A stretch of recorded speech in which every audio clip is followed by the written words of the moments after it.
देखिए, all India मजलिस इत्तेहादुल मुस्लिमीन के कौमी सदर नकीब मिल्लत बैरिस्टर असदुद्दीन ओवैसी साहब 18 जुलाई 2026 को ये चिल्काना नया बस अड्डे के पास में एक विशाल जनसभा को संबोधित करने आ रहे हैं।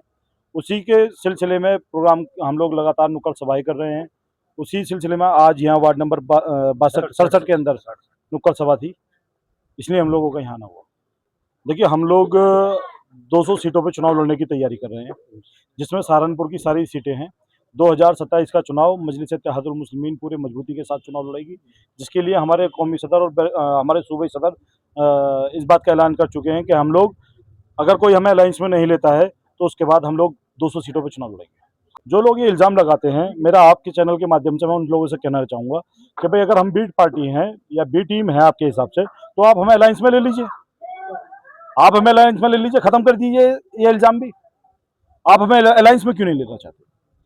देखिए, सच्चाई ये है कि बिहार का अभी आप लोगों ने चुनाव देखा। बिहार के चुनाव में भाजपा की बी टीम का काम किसने किया?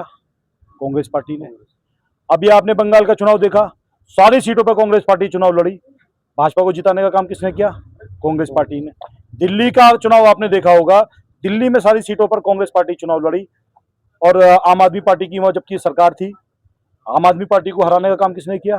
कांग्रेस पार्टी ने। ये तमाम पार्टी, समाजवादी, कांग्रेस, आम आदमी, एक अलायंस बनाती है, इंडियन अलायंस का। जब इनका अलायंस था तो कांग्रेस अलग जाकर बंगाल में चुनाव क्यों लड़ती है, दिल्ली में अलग क्यों चुनाव लड़ती है?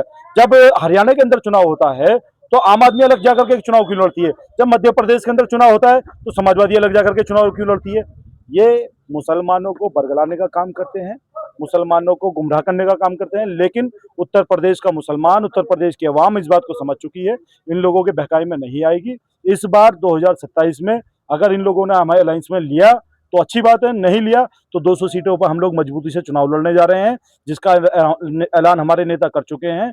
और हमें उम्मीद है उत्तर प्रदेश की अवाम इस बार हमें अपनी मोहब्बतों से, अपनी दुआओं से नवाजेगी। ओवैसी साहब, आपने मुसलमानों की बात की है। उत्तर प्रदेश में मुसलमानों के लिए खिलाफ जो एक व्यवहार किया जा रहा है, सत्ता पक्ष के लिए भी और जो हिंदूवादी संगठन है उनके लिए भी, वो जो हिंदू मुसलमानों की मस्जिदों पे जो है बुलडोजर चलाए जा रहे हैं।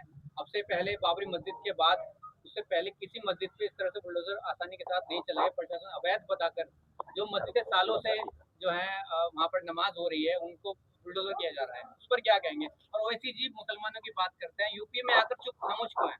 नहीं, हम खामोश कहाँ हैं? हम देखिए, सबसे ज़्यादा मसले मसाइल पर बोलने वाली पार्टी मजलिस इत्तेहादुल मुस्लिमीन है। सबसे ज़्यादा इन मसले मसाइलों पर बोलने वाले नेता का नाम